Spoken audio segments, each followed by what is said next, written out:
System से हटाया, ration card को आधार से लिंक किया और सरकारी राशन की दुकानों में डिजिटल टेक्नोलॉजी को प्रोत्साहित किया गया।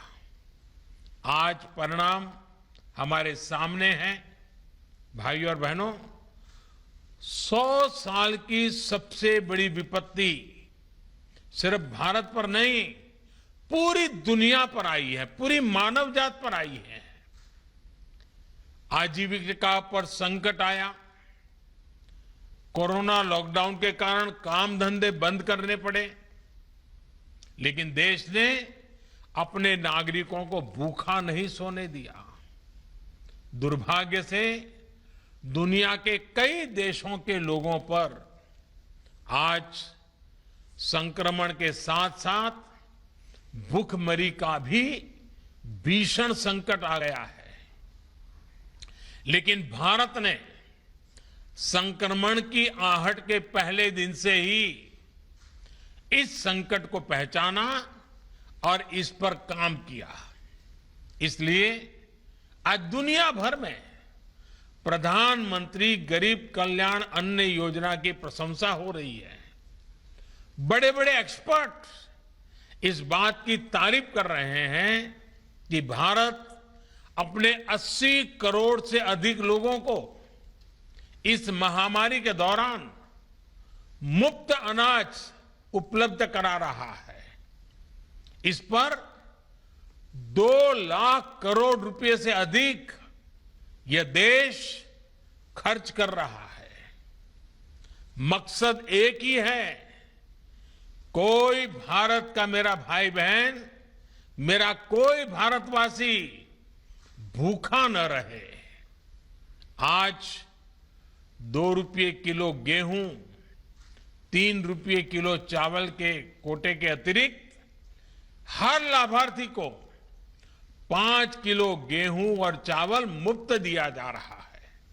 यानी इस योजना से पहले की तुलना में राशन कार्ड धारकों को लगभग डबल मात्रा में राशन उपलब्ध कराया जा रहा है। ये योजना दिवाली तक चलने वाली है। दिवाली तक किसी गरीब को पेट भरने के लिए अपनी जेब से पैसा नहीं निकालना पड़ेगा। गुजरात में भी लगभग 3.5 करोड़ लाभार्थियों को मुफ्त राशन का लाभ आज मिल रहा है। मैं गुजरात सरकार की इस बात के लिए भी प्रशंसा करूंगा कि उसने देश के दूसरे हिस्सों से अपने यहां काम करने वाले श्रमिकों को भी प्राथमिकता दी। कोरोना लॉकडाउन के कारण प्रभावित हुए लाखों श्रमिकों को इस योजना का लाभ मिला है। इसमें बहुत सारे ऐसे साथी थे जिनके पास या तो राशन कार्ड था ही नहीं या फिर उनका राशन कार्ड दूसरे राज्यों का था। गुजरात उन राज्यों में है जिसने सबसे पहले one nation one ration card की योजना को लागू किया। One nation one ration card का लाभ गुजरात के लाखों श्रमिक साथियों को हो रहा है। भाइयों और बहनों, एक दौर था जब देश में विकास की बात केवल बड़े शहरों तक ही सीमित होती थी। वहां भी विकास का मतलब बस इतना ही होता था कि खास खास इलाकों में बड़े बड़े फ्लाईओवर बन जाएं, सड़कें बन जाएं, मेट्रो बन जाए, यानी गांवों कस्बों से दूर और हमारे घर के बाहर जो काम होता था, जिसका सामान्य मानवी से लेना देना नहीं था, उसे विकास माना गया। बीते वर्षों में देश ने इस सोच को बदला है।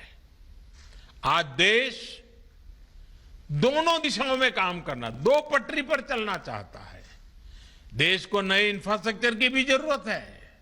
इंफ्रास्ट्रक्चर पर भी लाखों करोड़ों खर्च हो रहा है, उससे लोगों को रोजगार भी मिल रहा है, लेकिन साथ ही सामान्य मानवीय के जीवन की गुणवत्ता सुधारने के लिए, ईज ऑफ लिविंग के लिए नए मानदंड भी स्थापित कर रहे हैं।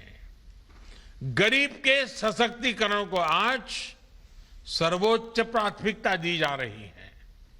जब 2 करोड़ गरीब परिवारों को घर दिए जाते हैं तो इसका मतलब होता है कि वो अब सर्दी, गर्मी, बारिश के डर से मुक्त होकर जी पाएगा।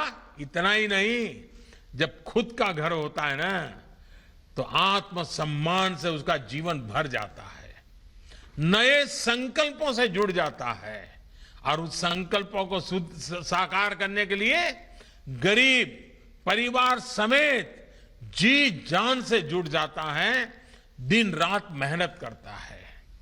जब 10 करोड़ परिवारों को शौच के लिए घर से बाहर जाने की मजबूरी से मुक्ति मिलती है तो इसका मतलब होता है कि उसका जीवन स्तर बेहतर हुआ है।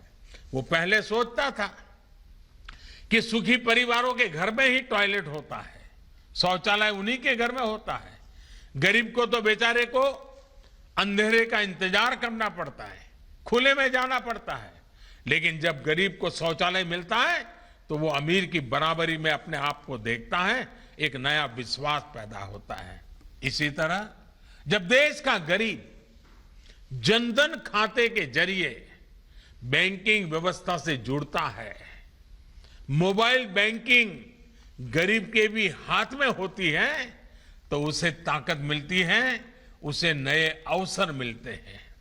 हमारे यहां कहा जाता है, सामर्थ्य मूलम सुखमेव लोके, अर्थात हमारे सामर्थ्य का आधार हमारे जीवन का सुख ही होता है। जैसे हम सुख के पीछे भागकर सुख हासिल नहीं कर सकते, बल्कि उसके लिए हमें निर्धारित काम करने होते हैं, कुछ हासिल करना होता है। वैसे ही सशक्तिकरण भी स्वास्थ्य, शिक्षा, सुविधा और गरिमा बढ़ने से होता है। जब करोड़ों गरीबों को आयुष्मान योजना से मुफ्त इलाज मिलता है तो स्वास्थ्य से उनका सशक्तिकरण होता है। जब कमजोर वर्गों के लिए आरक्षण की सुविधा सुनिश्चित की जाती है तो इन वर्गों का शिक्षा से सशक्तिकरण होता है। जब सड़कें शहरों से गांवों को भी जोड़ती हैं, जब गरीब परिवारों को मुफ्त गैस कनेक्शन, मुफ्त बिजली कनेक्शन मिलता है तो ये सुविधाएं उनका सशक्तिकरण करती हैं। जब एक व्यक्ति को स्वास्थ्य, शिक्षा और सुविधाएं मिलती हैं तो अपनी उन्नति के बारे में, देश की प्रगति के बारे में सोचता है। इन सपनों को पूरा करने के लिए आज देश में मुद्रा योजना है, स्वनिधि योजना है। भारत में ऐसी अनेकों योजनाएं गरीब को सम्मानपूर्ण जीवन का मार्ग दे रही है, सम्मान से सशक्तिकरण का माध्यम बन रही है। भाइयों और बहनों, जब सामान्य मानवीय के सपनों को अवसर मिलते हैं, व्यवस्थाएं जब घर तक खुद पहुंचने लगती हैं, तो जीवन कैसे बदलता है ये गुजरात बखूबी समझता है। कभी गुजरात के एक बड़े हिस्से में लोगों को, माताओं बहनों को पानी जैसी जरूरत के लिए कई कई किलोमीटर पैदल जाना पड़ता था। हमारी सभी माताएं बहनें साक्षी हैं। ये राजकोट में तो पानी के लिए ट्रेन भेजनी पड़ती थी। राजकोट में तो पानी लेना है तो घर के बाहर गड्ढा खोद करके नीचे पाइप में से पानी एक एक कटोरी लेकर के बाल्टी भरनी पड़ती थी। लेकिन आज सरदार सरोवर बांध से, सौनी योजना से, नहरों के नेटवर्क से उस कच्छ में भी मां नर्मदा का पानी पहुंच रहा है जहां कोई सोचता भी नहीं था। और हमारे यहां तो कहा जाता था कि मां नर्मदा का स्मरण मात्र से पुण्य मिलता है। आज तो स्वयं मां नर्मदा गुजरात के गांव-गांव जाती है, स्वयं मां नर्मदा घर-घर जाती है, स्वयं मां नर्मदा आपके द्वार आकर के आपको आशीर्वाद देती है। इन्हीं प्रयासों का परिणाम है कि आज गुजरात 100% नल से जल उपलब्ध कराने के लक्ष्य में अब ज्यादा दूर नहीं है। यही गति आम जन के जीवन में, यही बदलाव अब धीरे धीरे पूरा देश महसूस कर रहा है। आजादी के दशकों बाद भी देश में सिर्फ 3 करोड़ ग्रामीण परिवार पानी के नल की सुविधा से जुड़े हुए थे, जिनको नल से जल मिलता था।